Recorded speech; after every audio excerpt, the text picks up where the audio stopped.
be long tonight. All right. We already on the time clock. But I came to tell you tonight what Jesus said. Amen. Amen. As you already heard the word from Sister Kanisha. Amen. And it lines straight up with what I got to tell you tonight. It lines straight up, so you know God is working. What I want to talk to you about tonight is a man by the name of David. All right. How many of y'all know David? I'm not going to go to the scripture, but I'm going to be coming out of 2 Samuel. Let him use you. You can read chapter 11 and you can read chapter 12 on the step time. But what I want to tell you tonight, that you are the one. Yeah. All right. You understand me? That's good. You are the one. Oh, yeah. The only thing I want to look at and tell you just right quick, because you know that you are the one, Oh, yes. it starts with you. Amen. If I had to use that as a subtitle, but I want to just tell you this right quick. Now, David was a man after God's own heart. Amen. Oh, yes. We know David for many things. But how many of y'all know that David made so many mistakes? Yes, Yeah. Well, one day David was out on his balcony and he seen a woman bathed by the name of Bathsheba. Yeah. Some of y'all done heard the story already. But David seen Bathsheba and she was so beautiful that he called on one of his servants. He told her, he said, I want you to bring that woman to me. Yes. Come on, Jack. Now this woman already taken. She's already married, but David didn't care. And you know, if you're the king, you get what you want. Back then, there wasn't no saying no to the king. That's right. See, times done changed. Back then, if the king said they wanted something, it was our duty to please the king. Yes. So how many of y'all know that Bathsheba came along? They went and fetched her, and she came along. Yeah. And David committed sin. Yeah. I'm not going to go all into that, because the point that I want to make to you tonight, that when David did this thing, he tried to cover it up. Yeah. How many times we done tried to cover up? Glory. I'm saying now all of us see ourselves in this now. So when I'm talking about you are the one, I'm talking to myself. And I'm talking to myself, I want you all to talk to yourself. All right. Because you are the one. And it starts with you. Yes. All right now. So David went on, he tried to cover this thing up that he had done did. David had done messed up. Man. He had done messed up so bad that he found out who her husband was, that he called on her husband, and he even got him drunk. He got him drunk. He even tried to get him to go back down and sleep with his wife, but he had done got his wife pregnant. And he was trying to cover this thing up. That's right. He got so to the point that he couldn't cover it up, because the man that he was trying to cover it up on was Uriah, and Uriah was a noble man. Uriah was a solid, strong, what you call a person that kept it real with you. If he believed in this purpose, he represented to the fullest. Yes. And I'm just speaking that way because I want you to understand what I'm saying. Now, Uriah did not go and lay with his wife. No, he didn't do that. His men couldn't do it. His men couldn't eat the best food, so he decided not to do that. Well, to go on, to make a long story short, David went on and told them in the heat of the battle, when y'all get down there, y'all go out and fight this war. And when y'all get down in the heat of the battle, I want y'all to withdraw from Uriah. Leave him hanging. And leave him hanging. Thank you, brother. And they left him hanging. And Uriah was killed. Just to cover up a man's sin. Now, in our life, we have so many things that take place. Yes. But how many of y'all know that it starts with you? It starts with you if you want to get it right. Oh, yes. Can't nobody get it right for you. We can come to church all day long. We can hear all these sermons. But until one of them sermons motivates you to do something about it, ain't nothing going to get done. That's right. Many times we come to church, and when we sit down, we listening to the word, but what we doing? We listening to it, but we also pointing somebody out at the same time. That person on my job, boy, he sure need to hear this. He need to hear this word, because this word is for him. When all alone, we need to be getting the word for ourselves, because this is how it's work. We begin to get that word in us, and once we begin to get out and begin to activate and go out and speak the word, things begin to change. Not just in our lives, but the lives that we are around and the people that we encounter daily. Amen. Well, let me tell you, God sent somebody his way. How many times you done got ready to do something, go in a direction and somebody say, hey, pastor, hey, I don't think you need to do that. It don't feel good. Well, ain't nothing new up under the sun. God sent a man by the name of Nathan his way. And Nathan went on to tell him this story about there was a rich and there was a poor man. The rich man had many things, and the poor man only had little. But the rich man was so greedy that he wanted what the poor man had. And David Ralph was killer. He got so mad, and he said that the rich man took the poor man's stuff, and so David got so upset that he told Nathan, he said that whoever done this thing, he said whoever done this thing, surely they should be put to death. He said whoever did this, they should be put to death. Yes. Come on, Nathan. Well, I'm gonna tell you something. When you got to tell somebody something, it sometimes don't feel good being the messenger. I can imagine, because this is the king now that he's talking to. But he had to be obedient to God. And he told him, he said, well, David, the man that I'm talking about is you. Woo! Have mercy, Lord. Oh my God. The man that I'm talking about is you, David. You got everything. But you took this man's wife, that's all he had. And he took this man's wife for himself. Well, we all know that David made all these mistakes, and we got all these songs to prove it, because he prayed all the time, because he kept messing up all the time, but he knew how to say he was sorry. So with that being said, David, he repented. He cried out unto the Lord, and the story goes on that God had to deal with him on that situation. But what I'm trying to show you tonight is that sometimes we have to be confronted. And when you're confronted sometimes, guess what? It don't feel good. That's right. And sometimes the person confront you don't even feel good telling you, but if they really love you and they love God, then they got to come and tell you what thus says the Lord. Amen. They got to come tell you. You're going through, you're making bad decisions in your life, there's somebody that's going to come tell you that you need to make better decisions. Yes, sir. But it all starts with you. What are you going to do? What are you going to do about it?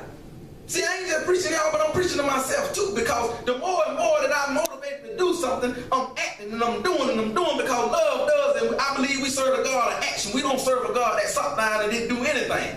And we can see that in everything that in the Bible. You got to be a person of action. You love God, you need to be doing something. Amen. If you're able to move, because there's so many people that can't even move. That wish they could move. There are people that got eyes can't even see. Yes. And here it is, we got every limb and everything on our body, and we don't want to do anything for the Lord. Michael Jackson wrote a song, said, "The Man in the Mirror."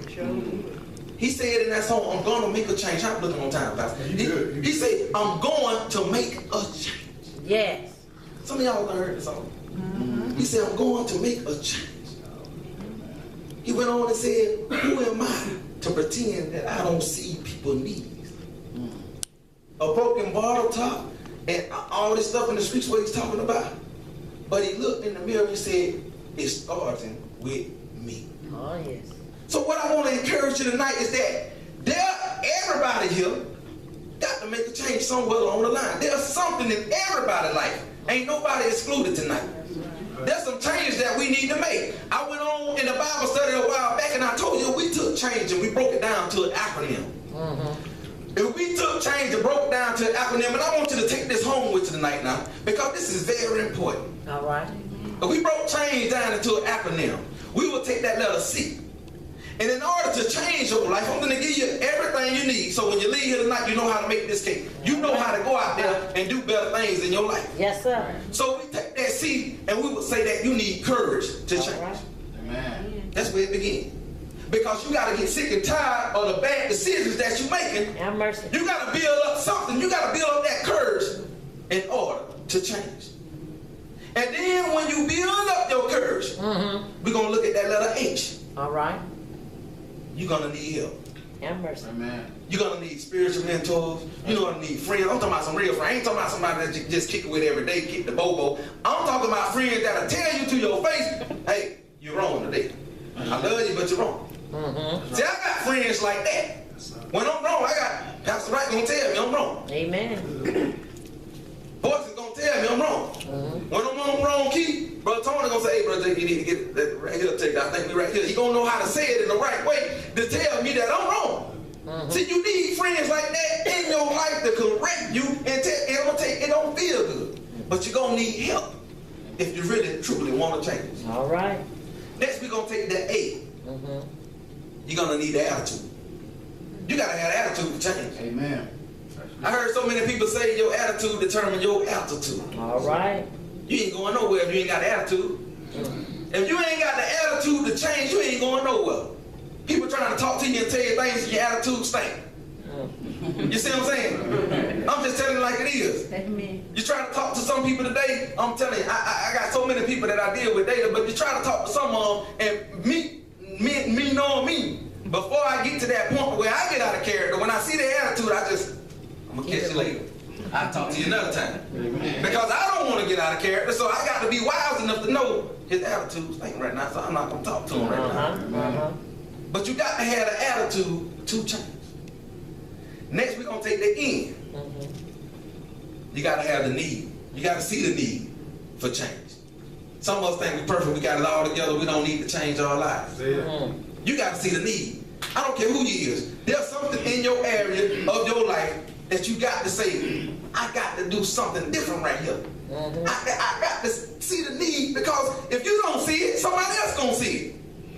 How many times you done heard people going to the doctor telling them, oh, you got high sodium, you got high blood pressure, but you got somebody at home telling you, hey, you don't need to be putting salt all on your food, but you don't want to listen to you. Your wife telling you, don't put that much salt on your food, baby. I like my food just like this right here. You want to go ahead and eat it and flavor it up, but here it is. Your wife was just telling you that, but then when you get in the hospital looking all sad with the pole face, just, baby, you going to come to the hospital with me.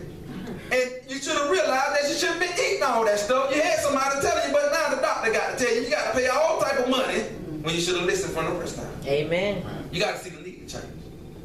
Next, you're going to need guidance. The G. We at the G. They're going to take guidance.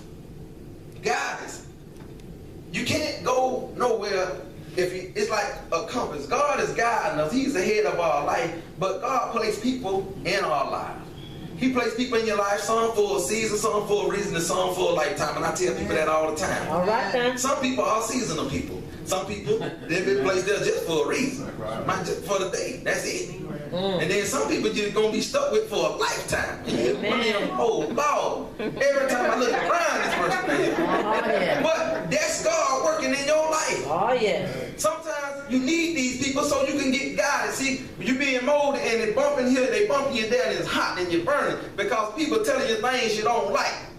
But I had to learn even myself that I had to receive constructive criticism when I was wrong. And now that I got myself prone to taking it, guess what? I just take it like a chimp now and keep it moving. And I ask myself, and I'm going to tell you something. When you ask yourself this, when people say certain things, ask yourself, why is this person saying it to me, first of all? See, this is being real. You're looking at somebody that was real rebuttal against everything. But it took guidance to get me where I'm at today. And last but not least, the E. You got to put forth the effort. Amen. See, that includes it all. You got everything you need, but you got to put forth the effort. What that mean? I got to get up off my do nothing and do something. Amen. You hear what I'm saying? You got to do something. You got to push yourself sometimes when you don't even feel like it. Many times we grew up in church and we see the air conditioner on, we see the warm in the church. Guess what? Somebody mom or granddaddy done came to the church early, done sacrifice, got up, probably didn't even eat, made it to that church just so all of us can be comfortable. See, now I'm going to get home because I'm going to tell you something. Sometimes we don't take it and realize. When I say I want you to take it to heart, you don't realize the sacrifices some people make. Some Sundays we come here, we got food back there. Somebody done sacrifice, somebody done toil with their hands. It should be some Sundays where somebody should be moved.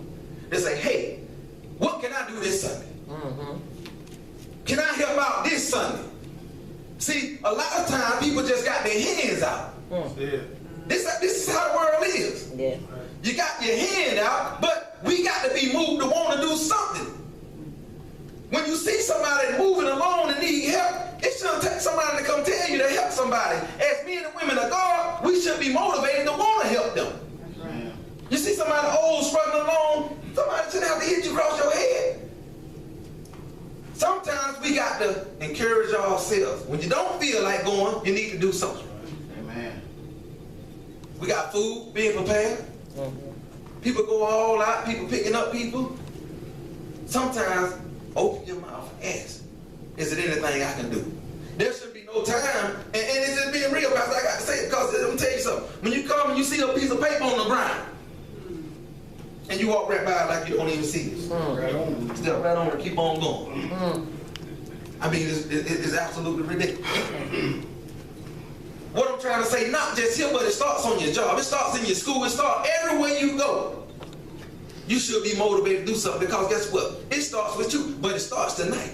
All right. If you're receiving this word tonight, then it starts tonight. It means that, you know what? No matter what happened yesterday or what happened before, I came in church. Guess what I'm going to do? I'm going to get it right. See, I can't control what come out of your mouth. But I can control what come out of mine, Brother Tony. That's right. So it don't matter what Tony say to me. But I can choose, and God know that my life has changed. So guess what? I'm going to be careful about what I speak back to this brother. That's right. That's right. We should be walking in love. That's right. Ain't nobody saying love going to be all easy. That's right. You're going to have some rocky roads when you love. But when you got the love of God in you, you got to realize what Jesus went through. Jesus went through so much that you and I can have eternal life. Glory. That we should love one another daily. Don't hold back. Because you are the one. And it starts with you. And it starts tonight. Amen. When you leave here tonight, I encourage you. When you're going home praying, with your relationship, with your friends, family, begin to reach out. Let your light shine that others might see it. No matter what you did before you came in here. Because if you ask the Lord for forgiveness, guess what? He's forgiving you. You sincere in your heart. Don't let nobody trick you and say, oh, you still a sinner. You still a criminal. Or you're going to always be like your daddy. No matter what somebody say, you got to know who you are. Don't have no identity crisis. She just spoke on that. That's why I just smiled. I said, oh my God. Don't have an identity crisis.